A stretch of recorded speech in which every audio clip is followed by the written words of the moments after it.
Have you ever had a split-second moment where you narrowly avoided a terrible accident? Maybe a car that just missed you by an inch, or a fall you somehow survived against all odds. In that heart-stopping moment, you probably felt incredibly lucky. But what if luck had nothing to do with it? What if, in another reality, that car didn't miss? What if you actually died in that moment, but you simply didn't notice? According to one of the most radical theories in modern physics, you are literally incapable of experiencing your own death. This is the mind-bending world of quantum immortality. It suggests that as long as there is a physical possibility of your survival, no matter how microscopic or improbable, your consciousness will always find itself in the branch of the universe where you are still alive. To understand how we could be subjectively immortal, we first have to travel back to 1957. A young physicist named Hilbert III proposed a solution to a problem that was driving scientists crazy: the measurement problem. In the standard view of the time, called the Copenhagen interpretation, particles exist in a superposition of all possible states at once, like a spinning coin that is both heads and tails simultaneously. It's only when we look at the particle that the wave function collapses and it chooses one state. But Everett thought this collapse was a clumsy explanation. He proposed that the wave function never collapses. Instead, every time a quantum event happens, the universe branches. It splits into multiple versions of reality where every possible outcome actually occurs. In one world, the coin is heads, in another, it's tails. You aren't just observing the result, you are part of the wave function itself. Everett used the metaphor of an amoeba. When an amoeba divides, it doesn't disappear, it becomes two distinct entities, each with its own path. In the many worlds interpretation, when you observe a quantum event, you divide along with the universe. But these branches don't interact. This is due to a process called decoherence, where the environment leaks information, effectively sealing the different realities off from one another. You never feel the split. You just continue along your own specific timeline. This leads us to the most famous and darkest thought experiment in this field: quantum suicide. Imagine a researcher sits in front of a gun hooked up to a machine that measures the spin of a quantum particle, like an electron. If the spin is up, the gun fires. If it's down, it just clicks.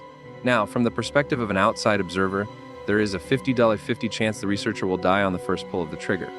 If they pull it 10 times, the odds of survival are practically zero. But from the researcher's own perspective, something impossible happens. Every time the trigger is pulled, the universe branches. In one branch, the researcher dies. But consciousness requires a functioning brain to exist. Therefore, the only version of the researcher that can actually experience the moment is the one in the branch where the gun clicked. They pull the trigger again and again, click, click, click. To the researcher, they seem to be invincible. They have essentially cheated death through the sheer mechanics of quantum branching. Physicists like Max Tegmark have taken this even further. In his level 3 multiverse theory, Tegmark argues that these parallel worlds aren't happening in some faraway galaxy. They are happening right here, in the same space and time, just in different dimensions of a mathematical framework called Hilbert space. This implies that you are not a single entity. You are a vast, branching collection of experiences. You are a quantum survivor by default, because you cannot experience the state of non-existence. Your subjective timeline must always follow a path where you remain conscious. But this brings up a haunting question. Does this mean we live forever? What about the natural process of aging? This is where the theory gets controversial and, frankly, a bit terrifying. Quantum immortality relies on there being a possibility of survival. If you are 120 years old and your organs are failing, is there a quantum branch where you suddenly become young again? Most scientists would say no, because that violates the laws of biology. However, some theorists argue that as long as there is even a 1 in a trillion chance of a freak biological mutation, or a sudden medical breakthrough, or even a random rearrangement of atoms that keeps your brain functioning for 1 more second, your consciousness will slide into that reality. Imagine the implication. You might become the oldest human in history, watching everyone you love pass away, while you remain subjectively trapped in a body that just won't quit, existing on the narrowest, most improbable sliver of reality. It's a vision of immortality that feels less like a superpower and more like a biological prison. There are also massive ethical and philosophical problems here. If every version of an action happens in some world, does your choice even matter? Philosophers have debated whether the many worlds interpretation destroys the concept of personal identity. There are infinite versions of you. Which one is the real you? Some argue that we should practice cosmic ethics, caring about the total amount of well-being across all branches rather than just our own. Others, like David Wallace, suggest that we should still act as if our choices matter because, from our perspective, probability still feels real.